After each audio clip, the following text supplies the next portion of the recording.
दोस्तों, जब एक एरोप्लेन 2818 फीट की ऊंचाई पर आसमान में उड़ रहा था और वह भी काफी रफ्तार से आगे की तरफ बढ़ता जा रहा था। इस वक्त इस प्लेन में करीब 150 यात्री सवार थे, लेकिन इतनी ऊंचाई पर तभी प्लेन के साथ एक ऐसी घटना घटित होती है जिसके बारे में किसी ने सोचा भी नहीं था, जिसे देखकर ये दोनों पायलट अचानक से चौंक जाते हैं, क्योंकि अचानक इस प्लेन के सामने कनाडा गीज नाम के पक्षियों का झुंड आ जाता है। कनाडा गीज नाम का पक्षी आकार में बहुत बड़ा होता है। दोनों पायलटों को कुछ भी समझ नहीं आ रहा था कि आखिर किया क्या जाए, और साथ ही कई सारे पक्षी हवाई जहाज के जेट इंजन में घुस गए। अब इस घटना के बाद उस प्लेन के साथ क्या हुआ, आखिर उन प्लेन में बैठे सभी यात्रियों के साथ क्या हुआ, क्या वे वापस जिंदा लौट पाए या एरोप्लेन दुर्घटना का शिकार हो गया? चलिए इन सभी सवालों का जवाब आज के इस वीडियो में आपको बताते हैं। हेलो दोस्तों, मैं हूं आपका दोस्त सुरेश सांचोरी और आप मिस्ट्री टेलीविजन यूट्यूब चैनल देख रहे हैं। दोस्तों, जब कोई प्लेन पक्षियों के झुंड से टकराता है तो उसके बाद कुछ ऐसा होता है जिसकी हम कल्पना भी नहीं कर सकते हैं।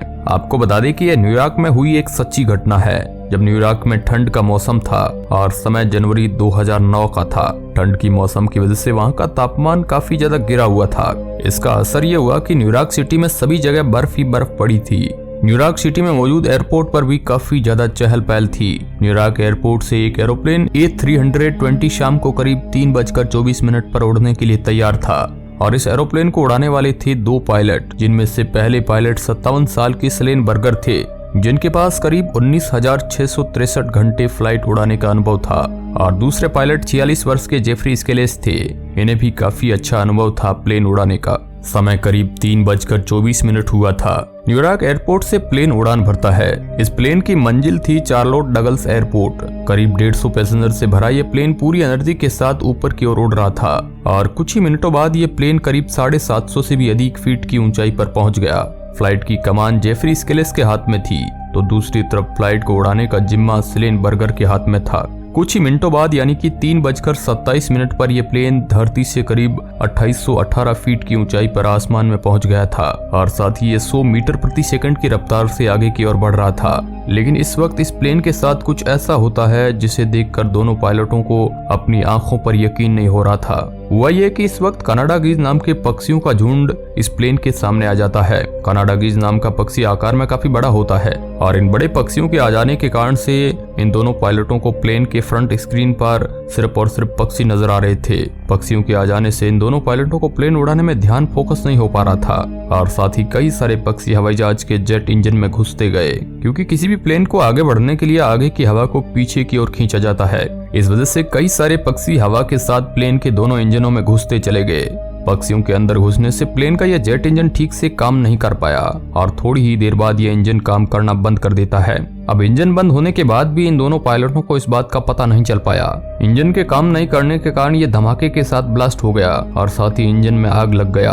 अब यह पायलटों के लिए सबसे बड़ी समस्या बन चुकी थी। प्लेन में सवार पैसेंजर इस धमाके की आवाज के कारण से जब बाहर देखते हैं तो उनके मन में खौफ का माहौल बन जाता है, क्योंकि उस वक्त इंजन में बहुत भयानक तरह की आग लगा हुआ था। इस इंजन में मौजूद फ्यूल की गंध और धुएं की वजह से ये पूरे प्लेन में फैल गया, और इसके साथ आग की वजह से धुआं भी प्लेन के अंदर जाने लगा।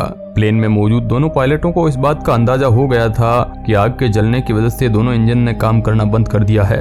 ये दोनों पायलट पहले से ही परेशान थे और यात्रियों के दबाव से और भी ज्यादा परेशान हो गए, लेकिन इसके बाद भी वो लगातार इंजन को फिर से चालू करने की कोशिश कर रहे थे, जो पूरी तरह से नामुमकिन था। दोनों इंजन के बावजूद इस प्लेन में मौजूद एक तीसरा इंजन था, जिसका इस्तेमाल इमरजेंसी के वक्त किया जाता है, और इसी इंजन की वजह से यह प्लेन आगे की ओर बढ़ता जा रहा था, और साथ ही अधिक ऊंचाई पर भी जा रहा था। लेकिन ये इंजन ज्यादा देर तक नहीं चलने वाला था, जिससे ये बात उन्हें खतरे में डाल रही थी, और ये बात प्लेन के दोनों पायलट भी जानते थे। थोड़ी देर तक एरोप्लेन उड़ने के बाद करीब 390 किलोमीटर प्रति घंटे की रफ्तार से नीचे की ओर गिरने लगा। अब सोचिए कि आखिर 390 किलोमीटर प्रति घंटे की रफ्तार से गिर रही प्लेन और इसमें मौजूद पैसेंजर का उस वक्त क्या हाल होगा। ये प्लेन जैसे ही नीचे गिरना शुरू किया, उस वक्त पायलट बर्गर ने हिम्मत नहीं हारी, बल्कि उसी वक्त उन्होंने फ्लाइट कंट्रोल को मैसेज किया।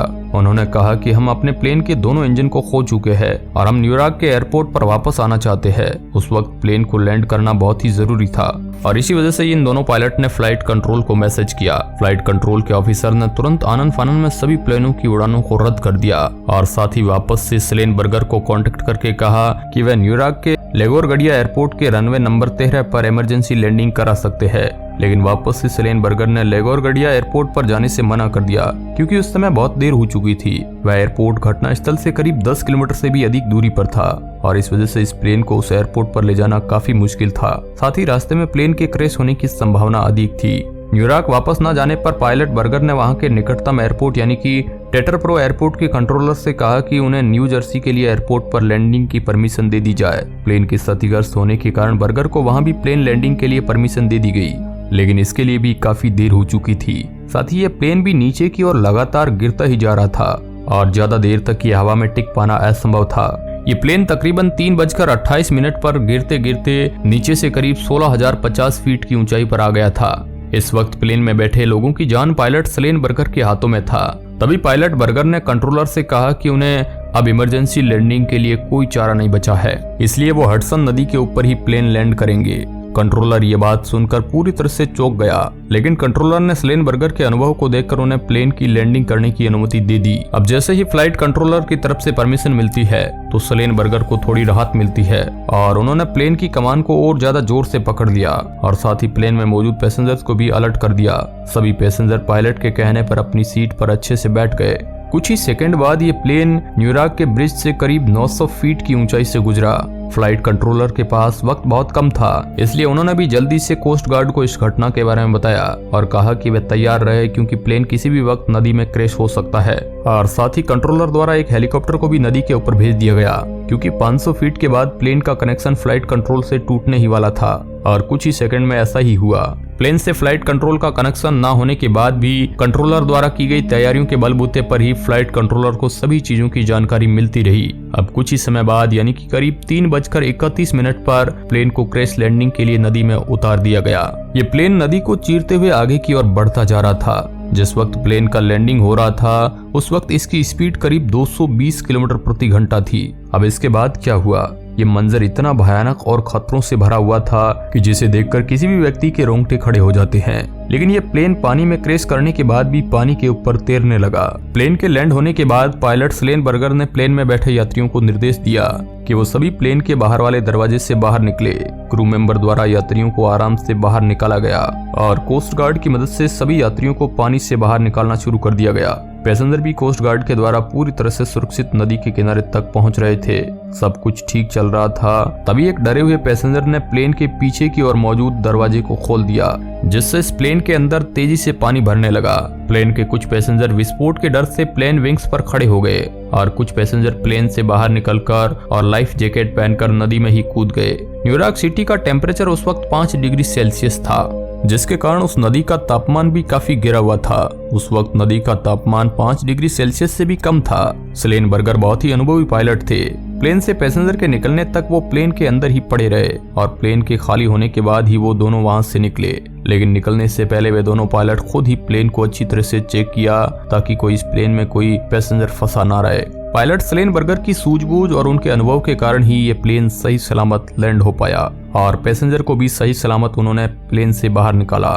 सिर्फ 5 से 7 लोग ही इस घटना में जख्मी हुए, जिन्हें बाद में ठीक कर दिया गया।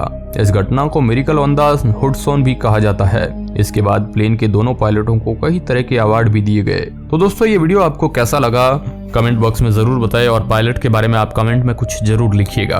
वीडियो के अंत तक बने रहने के लिए आपका बहुत बहुत धन्यवाद।